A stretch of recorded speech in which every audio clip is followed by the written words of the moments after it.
Lucille O'Neal walked into Horizon Bank with dignity, unaware her presence was about to ignite a billion-dollar collapse. Bryce Hallowell, a name no one will forget, made one fatal mistake in public view. In a world where quiet injustice festers behind polished glass walls, Lucille O'Neal is no longer just a basketball legend. He's the quiet storm that shatters empires. As secrets unravel and power struggles erupt, the question isn't if justice will prevail, but how far the fall will echo. Before we deep dive into this interesting story, subscribe to our channel, and tell us where are you watching from. Share in the comments below. Lucille O'Neal stepped into the glass and marble lobby of Horizon Bank on a warm Atlanta morning, her presence calm yet commanding.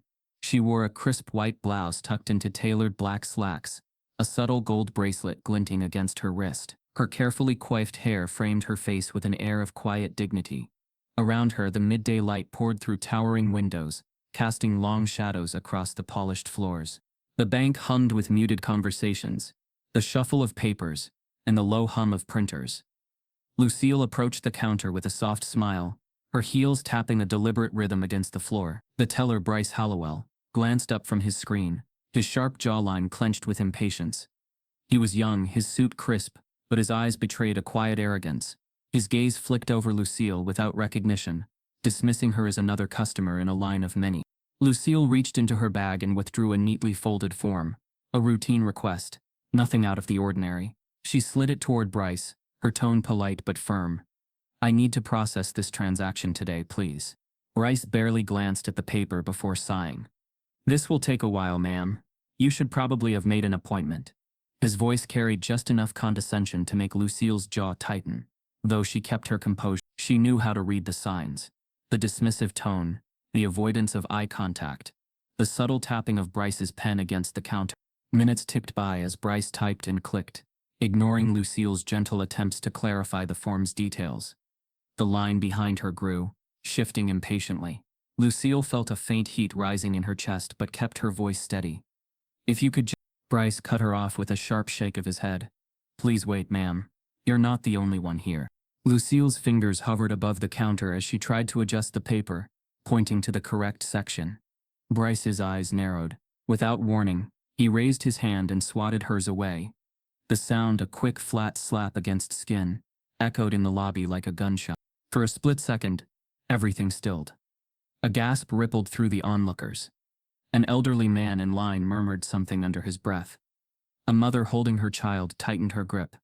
Eyes widening, Bryce's face flushed a deep red, but his jaw remained stubbornly set. Lucille's hand trembled slightly before she withdrew it, her breath catching in her throat.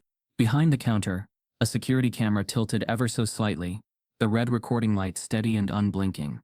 Bryce's glance darted toward it, a flicker of unease crossing his face. He straightened, cleared his throat, and mumbled something about misunderstanding. But the damage was done.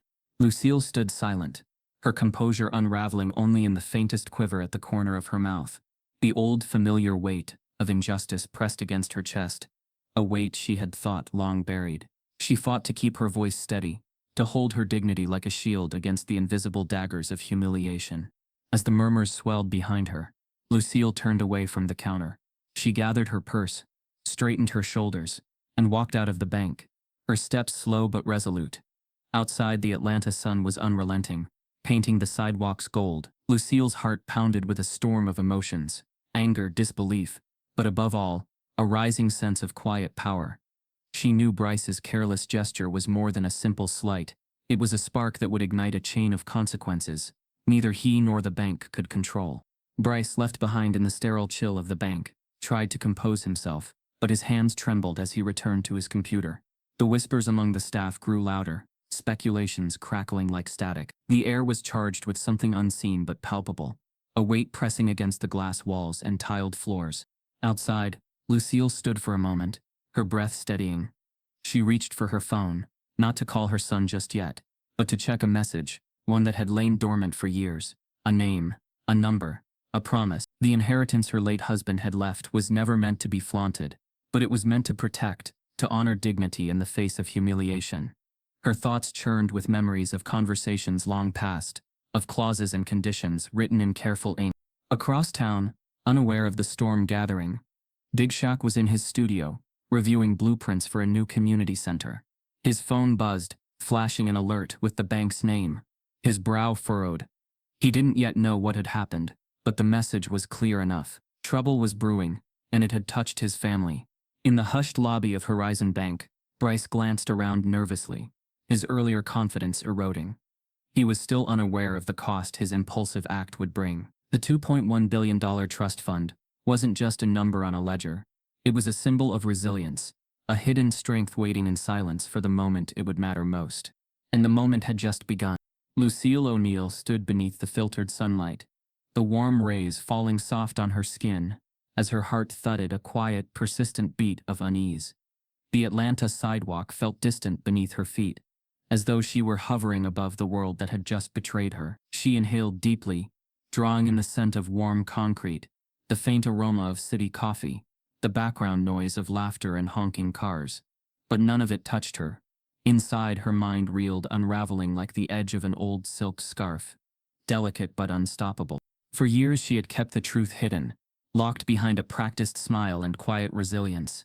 When her husband had passed away, leaving behind a fortune that seemed almost obscene in its scale, Lucille had not shouted it from the rooftops. The trust fund, valued at an astronomical $2.1 billion, was her silent legacy, a financial fortress to protect the family name, to secure futures long after headlines faded. But there was a condition, inked in precise legal terms, embedded deep within the documents no one but a few attorneys had ever seen. It was a safeguard her husband had crafted after years of navigating boardrooms and hostile markets. If Lucille were ever publicly humiliated or discriminated against in a way that could tarnish the family's standing, the trust would dissolve instantly, the assets vanishing into prearranged foundations, charities, and competitors' hands. It was a clause meant to shield their dignity but now threatened to unravel everything. The moment replayed over and over in her mind.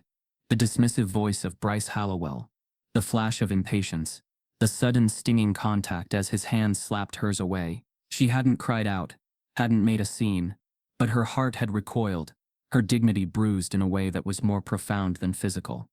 The bank's cameras had caught it all, the silent witnesses standing frozen, as the truth unfolded. That solitary moment of humiliation was now a ticking time bomb. The $2.1 billion wasn't just money.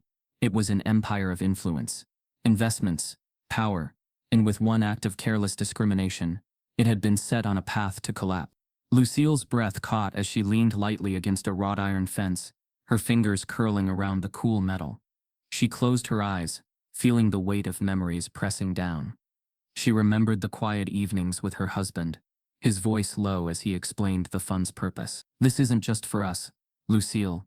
It's for those who come after. It's for legacy, for dignity. But it comes with responsibility.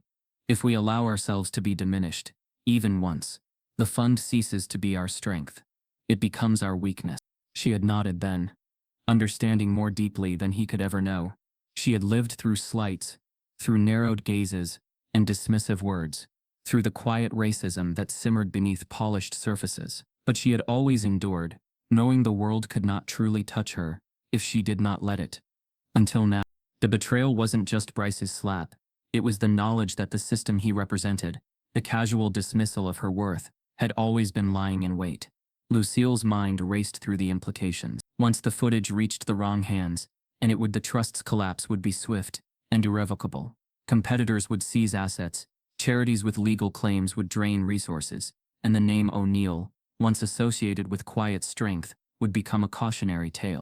She straightened, her hand tightening on her purse strap. She wasn't just a wealthy widow. She was the mother of Shaquille O'Neal, a man known to the world not just for his towering frame, but for his generosity, his grounded nature, his unwavering loyalty. He would not take this lightly. But Lucille also knew she couldn't simply call him and expect him to fix it. This wasn't just about family. It was about principles, about the silent agreements we make with the world and with ourselves.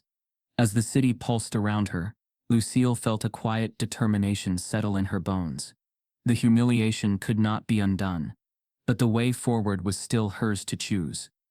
She wouldn't let her story become a silent collapse. If the world wanted to see a fight, she would give it to them, not through raised voices or public spectacle, but through calculated, deliberate action. She knew people and places even Bryce couldn't imagine. people who owed her favors, people who whispered secrets in the right ears. The trust fund might hang by a thread, but threads could be rewoven with skill and patience. Her phone buzzed softly in her hand, and she glanced down to see an unfamiliar number flashing on the screen. She hesitated, then answered, her voice calm. Lucille O'Neal. On the other end, a voice low and measured spoke. Mrs. O'Neal, we need to talk. It's about the incident and the trust. Lucille's heart skipped, but her voice remained steady. Go on. The voice continued, hinting at backroom deals, hidden agendas, and a growing list of players far beyond the bank's lobby. Lucille listened, absorbing every detail, her mind already calculating the angles. Bryce's thoughtless slap wasn't just a personal insult. It was the opening move in a much larger, more dangerous game. As the call ended, Lucille slipped her phone back into her purse. She straightened her shoulders, smoothing the front of her blouse. The weight of the trust fund's conditions still loomed over her, but she wasn't broken. She wasn't even cracked. This wasn't the end of the O'Neal legacy. It was the beginning of a reckoning. And as the sun blazed down on the streets of Atlanta, Lucille O'Neal stepped back into the flow of the city, her steps purposeful, her mind sharp, her spirit unyielding. Shaquille O'Neal sat at the long mahogany table in his sprawling Los Angeles estate, the sun pouring through floor-to-ceiling windows as the early afternoon light glinted off his championship rings, resting on a nearby tray. His phone buzzed with a low, insistent hum, the screen flashing with a message from a name he hadn't seen in years. He picked it up, his broad fingers scrolling through the text, his brow tightening as he read the terse summary of his mother's humiliating encounter at the bank. The slap Bryce Hallowell had delivered to Lucille wasn't just a thoughtless act, it was a public, traceable insult. The stakes were far beyond the personal. Shaq leaned back in his chair, his massive frame dwarfing the leather seat as he closed his eyes for a moment. The public knew him as the larger-than-life star, the jovial commentator, the entrepreneur, but those closest to him knew the truth. Shaq was fiercely loyal, a man of action who didn't just talk about justice, he lived it. His mind worked swiftly, shifting from disbelief to a quiet, simmering resolve. This wasn't a matter to be handled with public outrage. It demanded precision, stealth, and unrelenting strategy. He tapped a number into his phone, his voice low and controlled. Carson, I need a full report on Horizon Bank. Start with the board members, trace financial connections, and pull any internal complaints. I want everything on my desk by tonight. He paused, listening as his trusted advisor responded with a clipped acknowledgement, then ended the call. His mind was already layering plans, stacking them like dominoes. Across the city, Carson Matthews, a man whose sharp intellect and understated wardrobe concealed a ruthless efficiency, began to mobilize a discreet network of contacts, former regulators, forensic accountants, ex-detectives. Each would play a part in uncovering the web of corruption. Shaq suspected ran far deeper than a single teller's arrogance. As files trickled in, bank memos with veiled language, employee grievances buried under procedural jargon, evidence of discrimination quietly swept under pristine corporate rugs, the picture darkened. Shaq didn't need to slam fists or shout threats. His power came from his unshakable reputation, from the quiet understanding that when he acted, it was with purpose.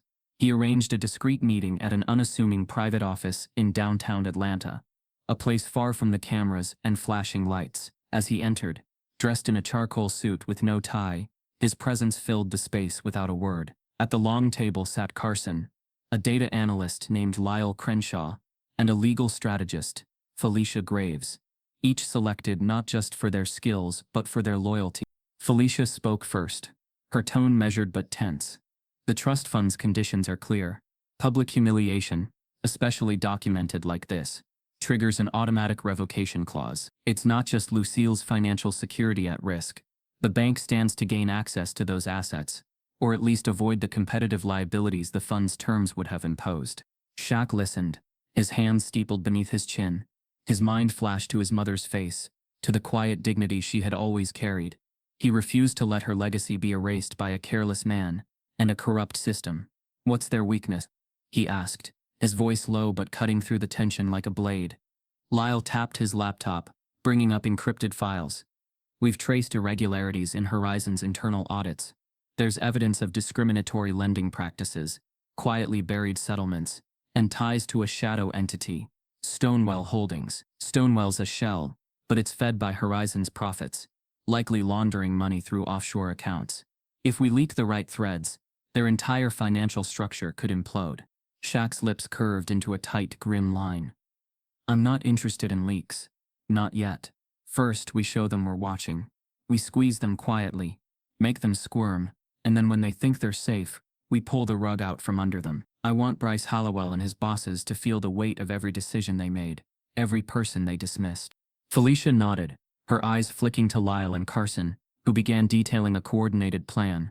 They would compile a dossier of evidence, build relationships with key media contacts, and identify regulatory pressure points. Shaq's network extended into realms untouched by most silent investors, media executives who owed him favors, legal minds who operated in gray zones. Every move would be calculated to create maximum pressure with minimal exposure, until the precise moment the story was ready to detonate.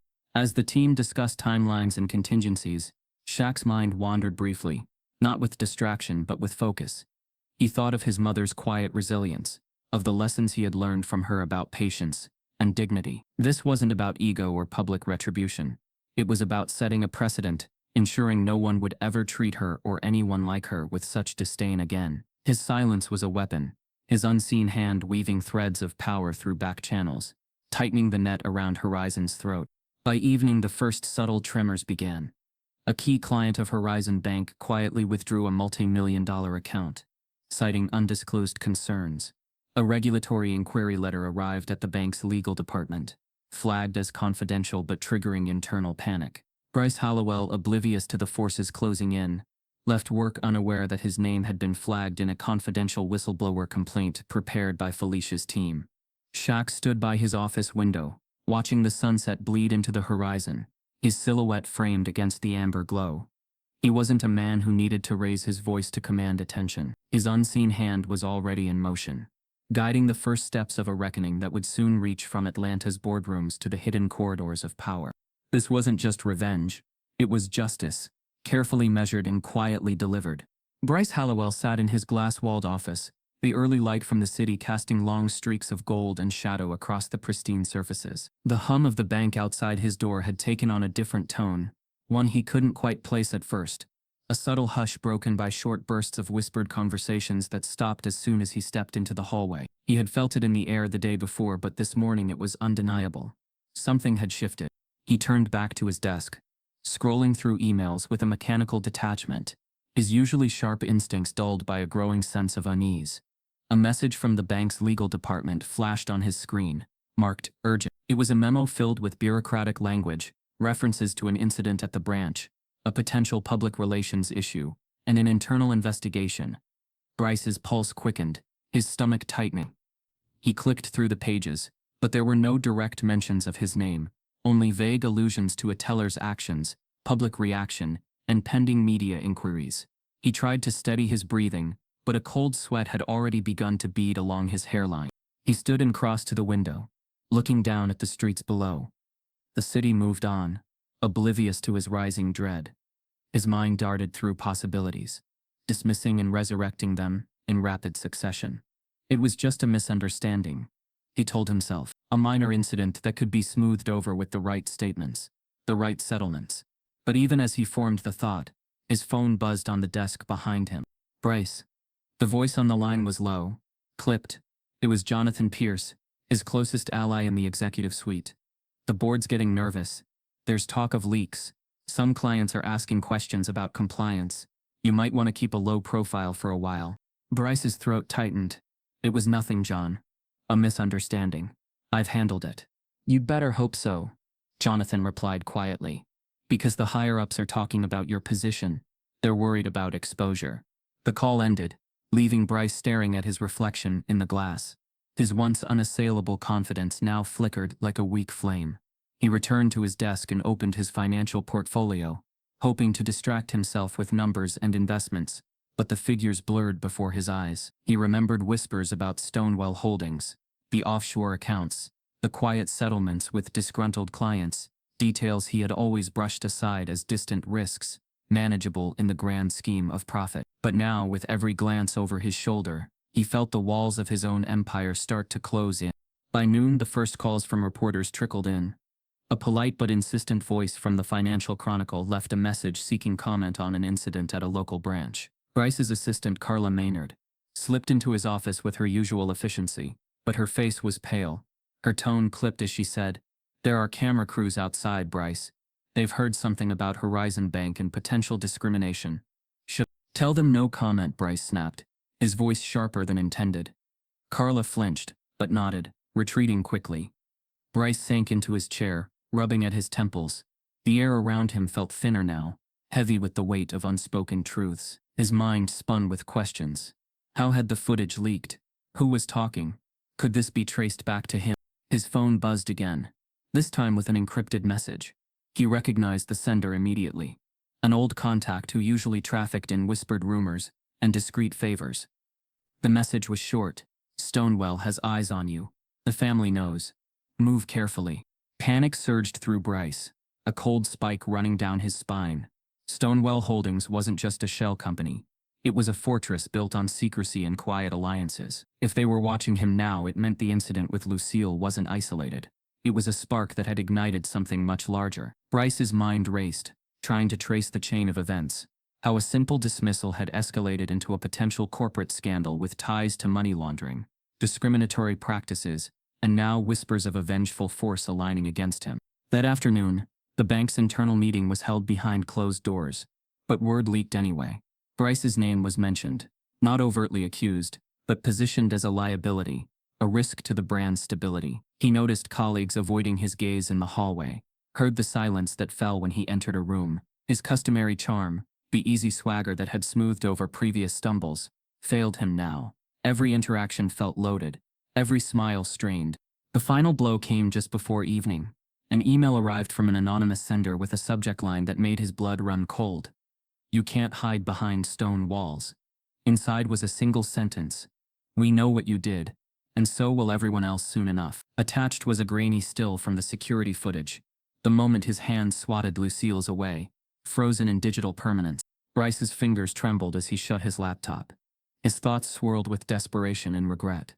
He realized, in that instant, that his life's foundation built on calculated risks and quiet betrayals was crumbling. The hollow walls of Horizon Bank's gleaming headquarters echoed with the weight of his mistakes. He was no longer in control, no longer the man who could pull strings and smooth over errors with a polished smile and a checkbook. The camera had caught him. The whispers had grown into a storm. And somewhere in the shadows, unseen but unmistakably present, Big Shaq was moving pieces Bryce couldn't even see, orchestrating a reckoning that would leave no corner of Bryce's carefully curated world untouched. Bryce sat back, staring at the city lights flickering on. As dusk fell, his hands were clammy, his pulse a frantic drumbeat beneath his skin. The walls around him weren't just hollow. They were closing in. Lucille O'Neal sat alone, in his dimly lit home office, the city outside whispering in the dark. His laptop screen glowed faintly, a series of encrypted messages streaming in from an unknown source. At first they were fragments, dates, numbers, cryptic references to Horizon, Stonewell, and something ominously labeled Project G. Each snippet felt like a puzzle piece, incomplete but suggestive of something far deeper than a simple public scandal. He leaned forward, his large hands typing swiftly to trace the sender, but every digital breadcrumb vanished into layers of proxies and reroutes. Whoever this was, they were no amateur. Finally, at the stroke of midnight, a direct message appeared, tagged with a name, Clara Winslow. The name struck a faint chord. Shaq recalled her vaguely from an old profile he'd read years ago. A high-ranking executive, who'd left Horizon Bank under sudden, hushed circumstances. Clara had vanished from the public eye, leaving behind rumors of a forced resignation and whispers of disagreements with the board. Now, it seemed, she was reaching out from the shadow. The message was simple. Shakia, if you want to understand the full scope, meet me tomorrow, 10 a.m., at the old theater on North Side. Come alone, and be ready. Shaq stared at the screen, weighing the risks, but his gut told him this was the thread he needed to pull. He texted Carson Matthews and Felicia Graves, instructing them to stay on alert, but to let him handle the meeting solo. This wasn't a power move. It was about trust, about peeling back layers of a conspiracy that was already threading itself around his family's name. The next morning, as the sun bled pale light through the thinning clouds, Shaq pulled up to the weathered facade of the old Northside Theater. Its paint was peeling, the marquee letters long gone. But the heavy double doors stood ajar. Inside, the air was thick with dust and silence, broken only by the faint creak of floorboards. Clara Winslow sat in one of the old velvet chairs, her posture straight, her eyes sharp behind a pair of wire-rimmed glasses. "You came," she said quietly as Shaq approached. "I don't like riddles," he replied, his tone calm but edged with caution. Clara nodded. "Neither do I. But what I have to tell you can't be put in an email. Horizon Bank is rotten to its core, and it goes beyond Bryce Hallowell. The slap your mother endured, it wasn't just an impulsive act, it's part of a culture of arrogance and silence that's been cultivated for years. I left because I refused to stay silent." Shaq folded his arms. "Why now?" "Because I thought I was safe, but I'm not," Clara said, her voice dropping. "They've started coming after the people who know too much. Bryce's mistake was sloppy, but it triggered alarms higher up. I've seen the files: insider trading schemes, masked as preferred investments, loan discrimination policies, targeting minorities, fabricated audits, and hush money settlements. And now they're scrambling to bury it all. If your mother's trust fund collapses, it's not just about her losing the money, it's about the bank seizing control of assets they couldn't touch before." Shaq's jaw tightened, the pieces falling into place. "You're saying they engineered this to force the trust to break?" Clara shook her head. "I'm saying they were prepared to exploit any opportunity. They didn't set Bryce up to slap her hand, but they sure as hell were ready to capitalize on the fallout. The trust's collapse gives them leverage, and it masks the financial rot they've been hiding for years. Stonewell Holdings isn't just a shell, it's a laundering operation tied to international money trails. If you expose this, you won't just be protecting your mother, you'll be tearing down an entire criminal architecture." For a long moment Shaq said nothing, the weight of her words settling over him like a lead blanket. He could feel the pulse of the city outside, the distant hum of engines and footsteps.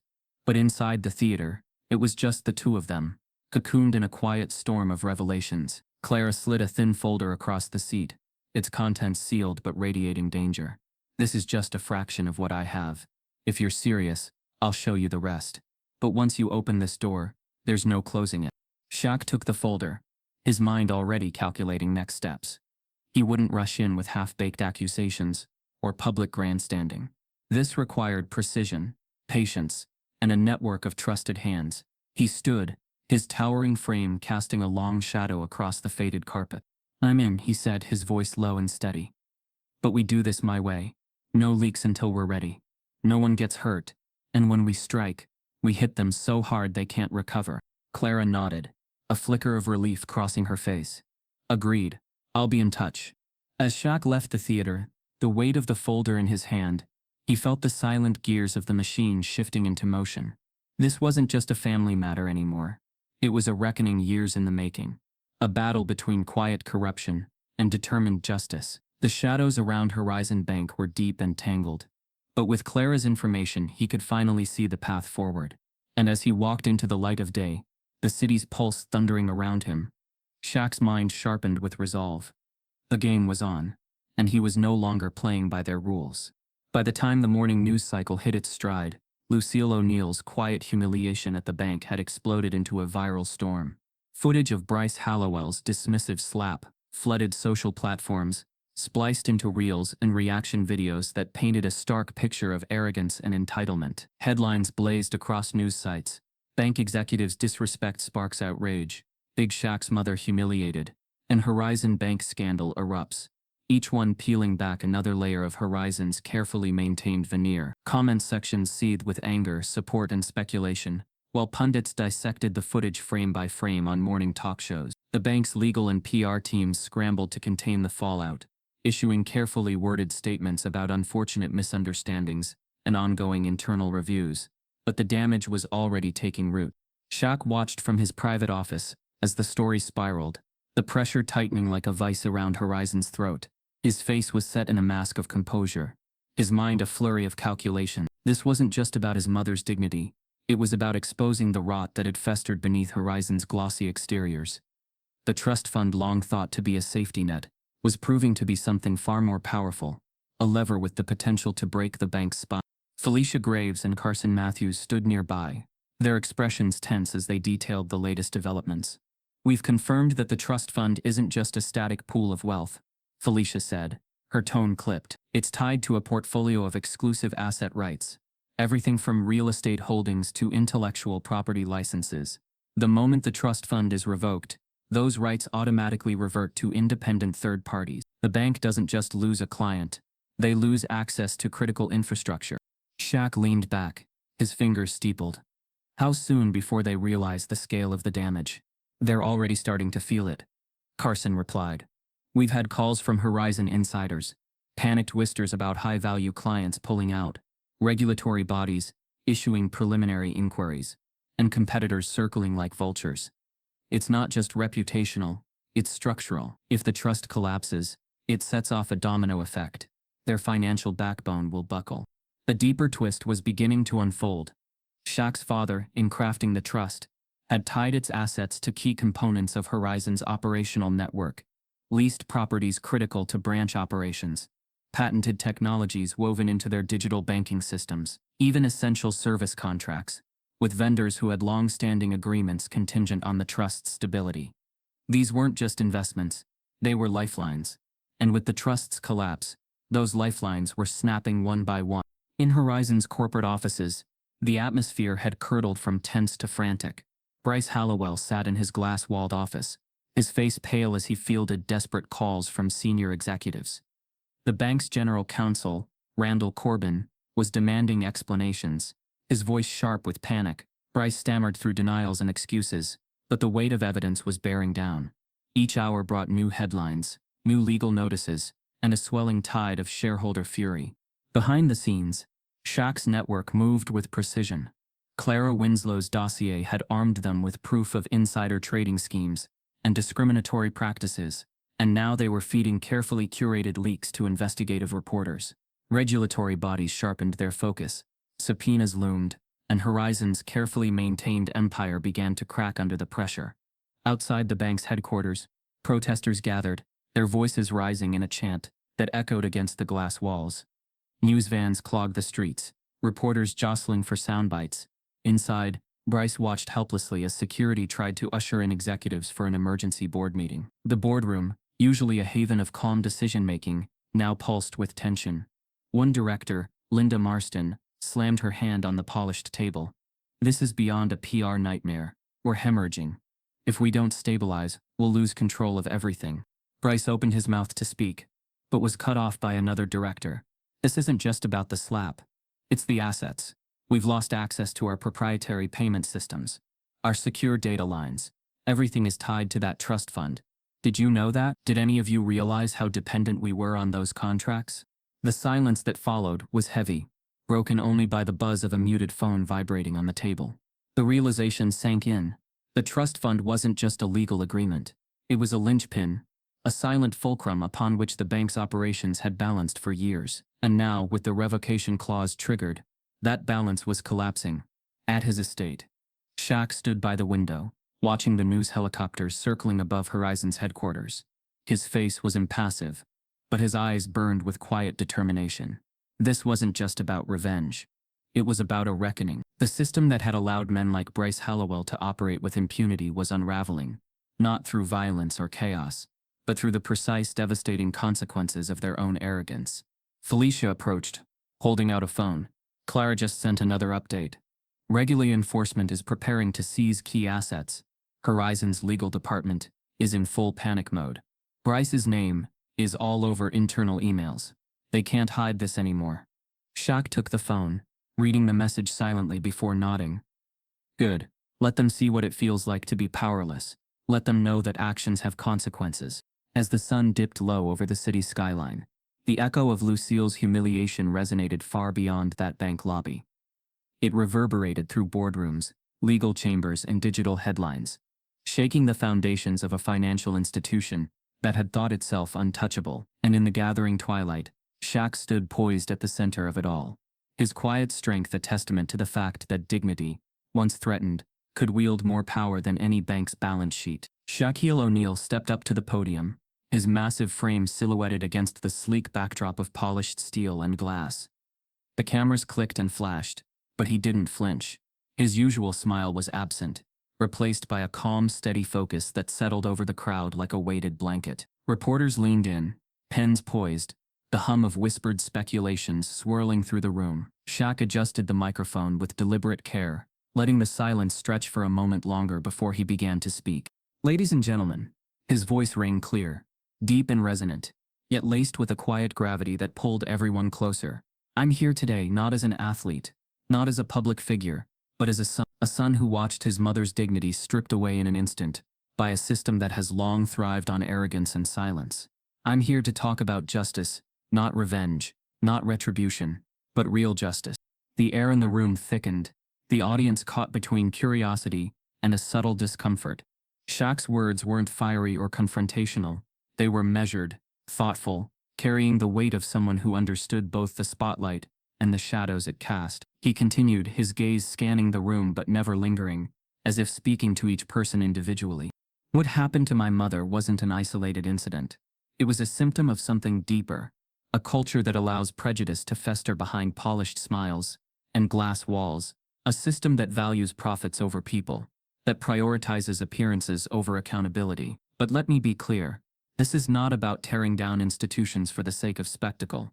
It's about demanding that dignity be recognized, that justice be served, and that those in power understand their actions have consequences. Behind the scenes, Felicia Graves and Carson Matthews were already working in tandem, their legal maneuvers precise and relentless. Subpoenas were drafted, depositions lined up, files encrypted and shared with regulators ready to act. They moved with the same quiet resolve that Shaq embodied on stage, threading a needle through the chaos of corporate defense mechanisms and media spin. Every move was calculated to dismantle Horizon Bank's defenses while maintaining the integrity of their case. Shaq's voice dropped slightly, his tone softening but his words sharpening. I've spent my life in the public eye. I know how stories get twisted, how narratives are spun. But this time the truth is clear. It's not just about a bank's mistake, or one man's arrogance. It's about the choices we make every day. Whether to stand by and let injustice continue, or to use our voices and our power to make it stop. I'm choosing the latter. A low murmur rippled through the crowd, reporters scribbling furiously, cameras adjusting focus. Shaq's presence wasn't just physical, it was moral, almost magnetic in its pull. He wasn't offering sound bites, he was delivering a message meant to resonate long after the microphones were packed away. I don't need to shout. I don't need to grandstand. Because I know the truth will speak louder than any headline. My team is pursuing every legal avenue, every contract, every policy, every hidden memo that reveals the rot inside Horizon Bank will come to light. This isn't about revenge. It's about making sure no one else's mother, no one else's family, has to endure what mine did. Outside the press conference, the world was already shifting. Protests had swelled around Horizon's headquarters, placards demanding accountability rising like a tide. Regulatory bodies, emboldened by Shaq's public stance and the mounting evidence, moved from inquiries to formal investigations. Bryce Hallowell's name trended alongside Horizon Bank's. The slap caught on camera now replayed, not as a moment of humiliation, but as a symbol of a crumbling facade. Inside the conference room, Shaq took a breath, his tone warming slightly, as he concluded, "This isn't just about a billion-dollar trust, or a name on a building, it's about respect, about making sure that people are valued more than profit margins. And I promise you, we will not stop until justice is done, not just for my family, but for everyone who's been silenced or overlooked. This is a storm that won't be silenced by statements or settlements. This is a quiet storm, one that will reshape the landscape for the better." He stepped back from the podium, offering no grand gestures, no rehearsed lines, just a man, resolute and calm, walking away with the quiet strength of someone who had already won the first battle by refusing to stay silent. His legal team followed, their steps echoing in the quiet aftermath. The press, momentarily stunned, erupted into a flurry of questions. But Shaq didn't turn back. His message was clear, and the silence he left behind spoke louder than any answer he could have given. When Clara Winslow stepped onto the modest stage at the downtown Civic Auditorium, the room wasn't packed with celebrities or high-powered journalists. It was filled with people who had been watching, waiting, and quietly suffering. Bank employees, legal interns, retired regulators, everyday citizens. They came because they knew something wasn't right, and now, someone was finally naming it out loud. Clara adjusted the mic, the soft hum of tension settling over the room like static. She cleared her throat, eyes scanning the crowd, Not for cameras but for connection. I worked for Horizon Bank for 15 years, she began, her voice steady but laced with the weight of long-held secrets. And what I saw in those years, especially the last 3, made me ashamed. Ashamed to be part of something that dressed itself in professionalism, but practiced silence, exclusion, and exploitation. Behind her, a projector lit up with the first slide, a bank memo from 2019, marked confidential, detailing adjusted credit thresholds for applicants in high-risk demographic zones, corporate jargon for predominantly black and brown neighborhoods. Gasps rippled through the room. Another slide followed, internal emails where senior managers discussed quotas and used coded language to sideline minority clients and manipulate reporting standards to please shareholders. This isn't isolated, Clara said, flipping to a whistleblower report buried years earlier. Flagged, and then ignored. This is policy dressed as preference. This is discrimination dressed as strategy. In the days leading up to this public reveal, Shaq's team had worked behind the scenes to ensure Clara had every protection. Felicia Graves coordinated with federal agencies to verify the documents, encrypt the data, and prepare secure channels for additional whistleblowers. The media had been warned. Those who showed up today wouldn't get sound bites. They'd get the truth, raw and undeniable. The dominoes fell quickly. Inspired by Clara's courage and Shaq's relentless pursuit, other employees began to surface. Some anonymous, others stepping into the light with trembling voices and steel in their spines. Dorian Lyle, a former regional manager, described how his objections to loan discrimination were met with reassignment and veiled threats. Margot Velez, a compliance analyst, shared spreadsheets where fraudulent loss recovery programs were used to siphon funds into dummy accounts tied to Stonewall Holdings. Each voice added another layer, another crack in the dam that Horizon Bank had spent years reinforcing with fear, NDAs, and carefully crafted internal loyalty. The press couldn't ignore it now. National outlets aired Clara's speech in full. An investigative arm scrambled to verify the records she released. By the next morning, the Justice Department had opened a formal inquiry. Regulatory subpoenas followed swiftly. Horizon's stock plummeted in a matter of hours, a slow erosion becoming a freefall. But beyond the corporate fallout, something more powerful was unfolding. Across the country, bank employees from other branches began uploading anonymous videos, echoing the same themes: manipulated metrics, aggressive customer profiling, racial and gender-based performance pressure. Hashtags flooded timelines, tellers of truth, not just one bank. Justice for Lucille. At a rally outside Horizon's Midtown headquarters, Shaq stood in the crowd, not on a stage, not with a mic, but among the people. A retired black veteran, who had been denied a mortgage despite perfect credit, leaned over and shook his hand. "You didn't just show up for your mom, big man. You showed up for all of us." Shaq nodded, the emotion hitting deeper than any applause he'd ever received in an arena. Inside Horizon's executive floors, the air was stifling. Emergency meetings devolved into finger-pointing and abrupt resignations. Bryce Hallowell, now suspended, paced in his townhouse while his legal counsel issued frantic statements of non-liability. But the tide had turned, and it wasn't waiting for permission anymore. Carson Matthews compiled a master report titled The Winslow Files, a sprawling document that traced financial misdeeds, civil rights violations, and internal suppression tactics back nearly a decade. It included transcripts, video evidence, metadata, and even exit interviews the bank had tried to erase. Felicia oversaw the delivery of that report to congressional oversight committees, watchdog organizations, and 3 top investigative journalists with a reputation for never blinking under pressure. The effect was immediate. Shareholders called for full board restructuring. Horizon's top 5 executives were placed on administrative leave. State attorneys general began issuing subpoenas. A special task force was formed to investigate the role of Stonewall Holdings and its offshore operation. But perhaps most poignantly, the Department of Treasury froze Horizon's strategic accounts pending investigation, effectively rendering the bank immobile. Still, through the firestorm, Clara remained poised. At another gathering, this time streamed live to a growing national audience, she stood beside Margot, Dorian, and 4 more whistleblowers, who had stepped forward in the last 48 hours. They didn't speak in anger. They spoke in clarity. "We're not trying to destroy," Clara said. "We're trying to rebuild. We want accountability, not vengeance. Transparency, not fear." The crowd erupted into applause. Not wild or frenzied, but steady, rising, resolute. A sound that felt like a promise that this time, the truth wouldn't be buried, that this storm wouldn't blow over without change. As dusk settled over the city that night, the skyline shimmered beneath clouds tinged with amber light. For the first time in weeks, Lucille O'Neal sat peacefully by her garden window, a fresh breeze lifting the curtains, as she watched her community gather outside, lighting candles and holding signs of support.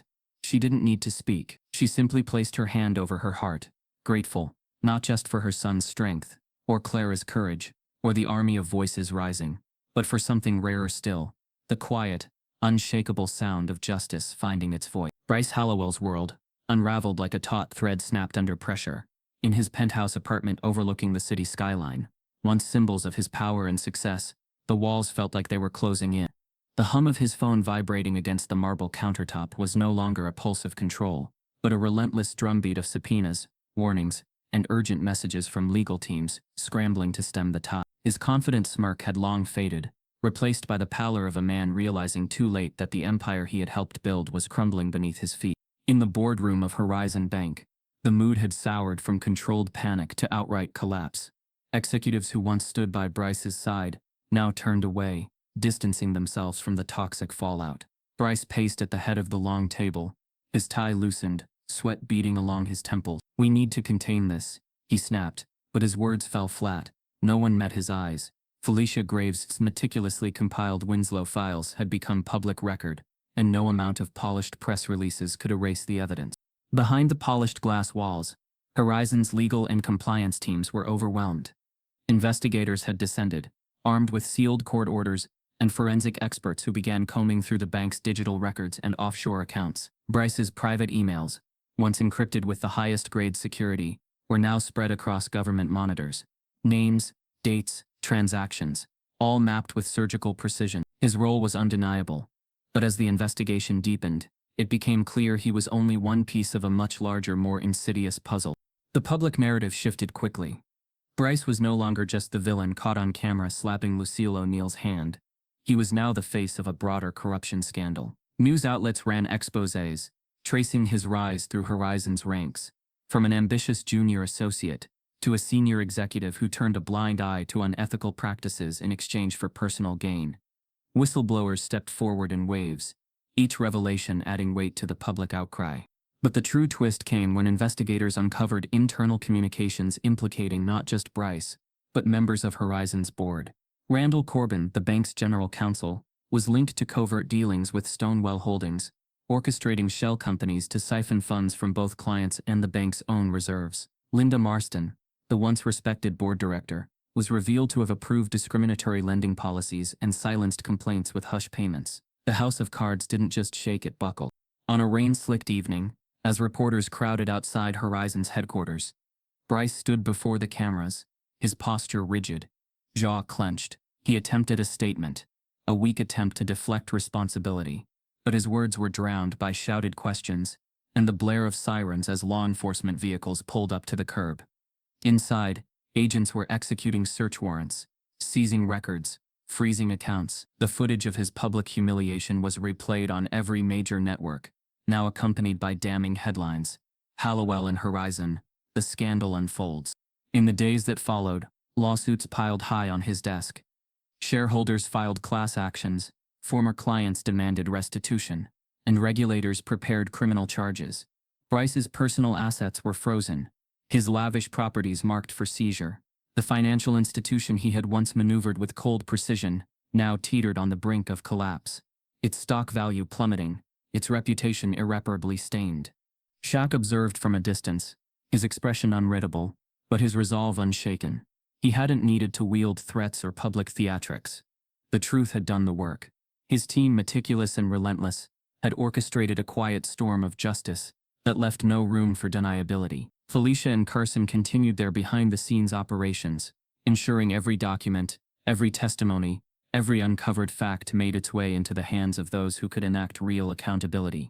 As the walls closed in around Bryce, his inner circle dissolved into self-preservation. Trusted allies turned informants. Personal friends vanished. The weight of years of unchecked ambition, unethical decisions, and quiet arrogance bore down on him with crushing inevitability. He realized far too late that his world had been built on shifting sands, and those sands were now swallowing him whole. In a final act of desperation, Bryce's legal team arranged a closed-door negotiation, offering cooperation in exchange for leniency. But the prosecutors, armed with irrefutable evidence, and bolstered by the growing tide of public demand for justice, refused to grant him the easy way out. His name became synonymous not just with the slap that had ignited the firestorm, but with the systemic rot that had festered beneath Horizon Bank's glossy facade. Outside the courthouse where Bryce was later arraigned, a quiet crowd gathered. They weren't there to shout or jeer, but to witness. Among them stood Lucille O'Neal, her expression calm, her presence dignified. She didn't need to speak. Her silence was a testament to the quiet strength that had turned the tides. Shaq stood beside her, his towering frame a silent reminder that justice, when pursued with patience and resolve, was a force few could escape. As the sun broke through the clouds that afternoon, its light streaming over the courthouse steps, the fall of Bryce Hallowell was complete. His house, built on power and deception, had finally crumbled. The air in Atlanta was cool and still as Lucille O'Neal sat by the window of her modest sitting room. The late afternoon light, casting long shadows across the floor. Outside, children played in the park across the street, their laughter carrying faintly through the open window. The weight of recent weeks lingered, but there was no bitterness in her gaze, only a quiet resilience shaped by years of experience, and a hard-won understanding of dignity. She reached for her teacup, its warmth a simple comfort, as she gazed at the headlines on her tablet. Horizon Bank collapse, justice for O'Neal family. The world was watching, but Lucille had never sought the spotlight. She only cared that the truth had been heard.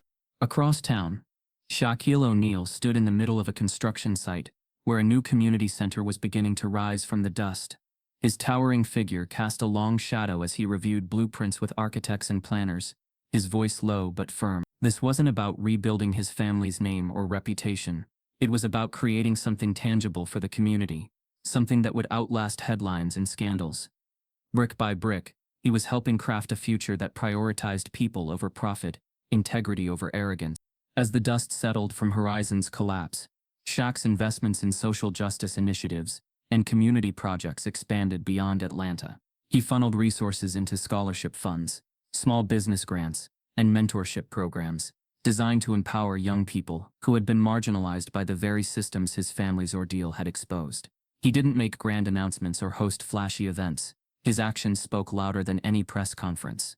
For Shaq, legacy wasn't a number in a bank account.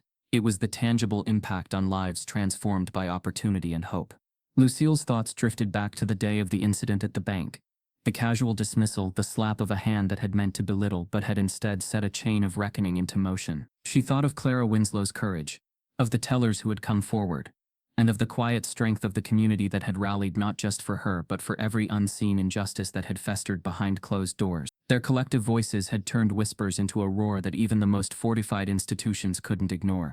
One evening, as the sun dipped low and the city bathed in amber light, Lucille joined Shaq at the community center site.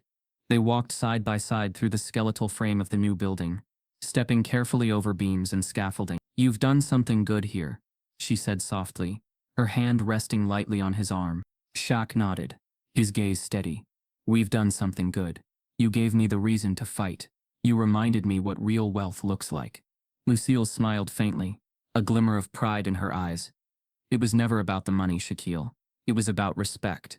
About not letting them tell us who we are, or what we're worth." As the community center took shape, it became a symbol of resilience and transformation. The rooms were designed not just for recreation, but for education, mentorship, and community meetings.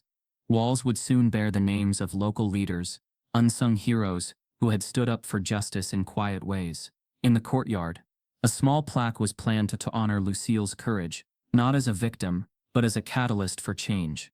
Meanwhile, Horizon Bank's former executives faced trials, fines, and public disgrace.